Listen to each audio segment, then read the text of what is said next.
So you decided to leave your current employer, and let's assume you don't hate their guts. How do you quit? Well, stick around because in this video, I'm going to teach you how to quit your job as professionally as possible.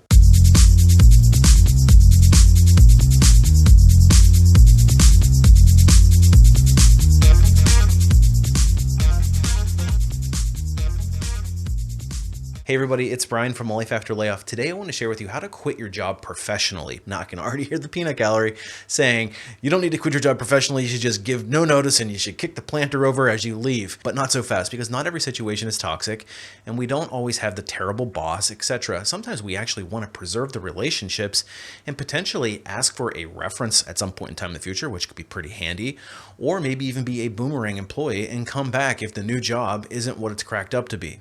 So quitting professionally is actually something that you should seriously consider if you value your long-term career. Now, if you're quitting because of a toxic reason or you need to get out of there as soon as possible, then obviously this video is not for you. So let's assume that you want to quit professionally, and I'm going to lay out a protocol that I would recommend that you follow. But before we get into that, if you're interested in more career-related content just like this directly from a corporate recruiter, maybe consider hitting that subscribe button. Let's assume that we're on an upward career trajectory and we actually care about where a career is heading.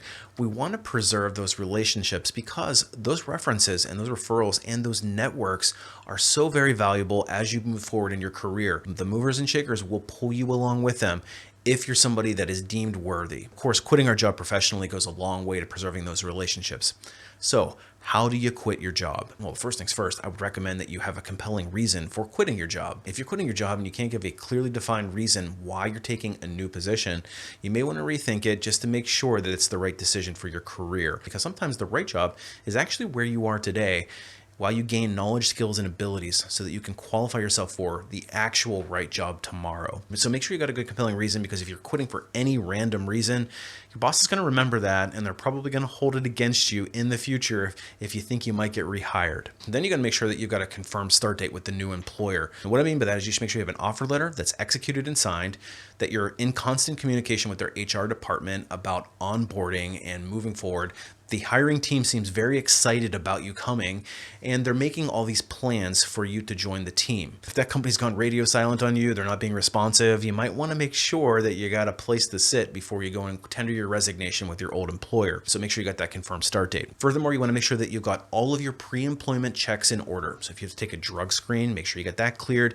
Get the results back from the organization. Even if you're confident that you don't have any issue, you still want to make sure that you've got the green light there. Same thing goes with the background check, the credit checks, etc. Those things that might cause hiccups if you don't pass them. Make sure you got the green light there before you tender your resignation, because I've seen more than one person who has tendered a resignation and then some red flag pops up on their background check and we can't move forward with the hire. So don't be that person. Next, you want to coordinate clearly with your new company to make sure that they're being reasonable with timeframes. Most reputable employers will expect that you're going to give a 2 weeks notice because they would want the same courtesy themselves. So when you're factoring in your start date, make sure you take that into account. I also recommend you take at least another week to yourself to recharge so that you start the new company refreshed and ready to go. And while all this is going on, I would be taking stock of the current project statuses that I'm working on, any outstanding work that still needs to be caught up on, because you're going to have to start training your replacement. In addition, any metrics that you want to make sure that you track or anything else that you want to bring along with you,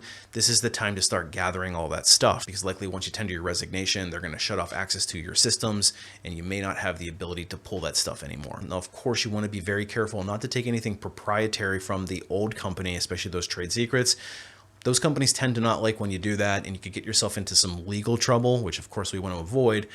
But more importantly, you also want to maintain good relationships with your previous boss. Otherwise, there's no point in going through a professional quitting process. So just be careful there and make sure that you're only grabbing stuff that is generic and useful to you in your career. Next, you want to call a face-to-face meeting with your boss if it's possible. Now, if you sit remote, obviously that's going to be more difficult, but you should at very minimum do it through a Zoom call. The reason being is that this is a very personal conversation and should not be done through email or text, especially if you value the relationship and want to continue networking with them in the future. When you get into the actual meeting, I would recommend that you keep it very short and sweet and professional. You're not using any colorful language. You're not overly animated or emotional.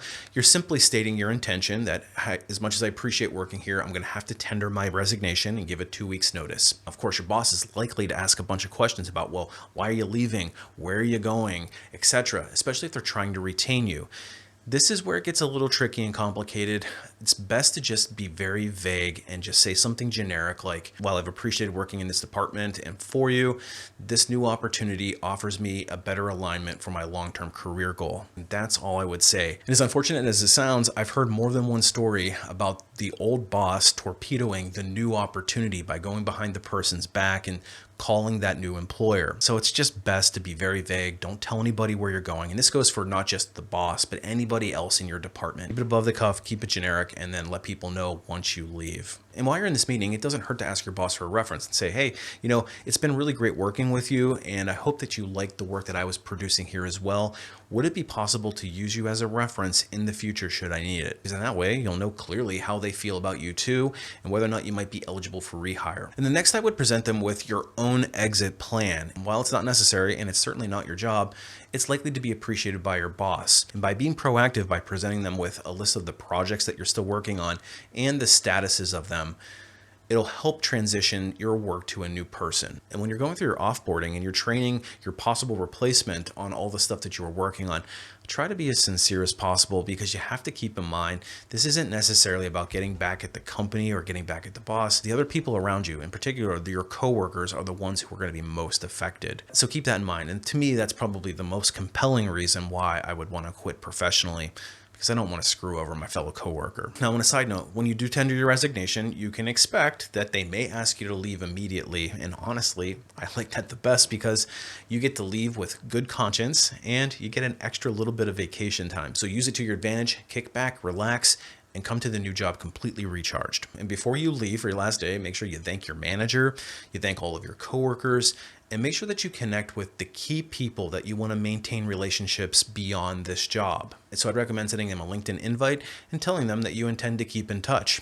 And then do just that. Occasionally keep in touch. Because if you want to maintain those relationships and you want them to actually bear fruit in the future, you got to nurture your network. You can't just connect with them once and then never talk to them again. So send those people that you're genuinely interested in an occasional note. Ask how things are going. Ask how the new guy is doing. And just keep a pulse on their organization. Because listen, you never know when you might need it.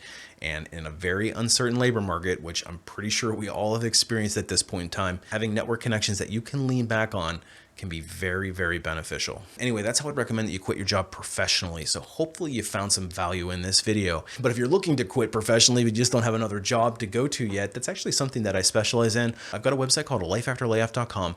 It's loaded with recruiting tips and tricks, all from a corporate recruiter. And I share some of my deepest and most intimate knowledge in the form of some training courses. The first one is Resume Rocketfuel, which teaches you exactly how to write that resume that is going to get those recruiters to start calling you for that first round interview. Because if your resume stinks, your phone's not going to ring, no matter how talented you are. Once you get your foot in the door for that first round interview, it's then up to you to market yourself effectively through each successive round.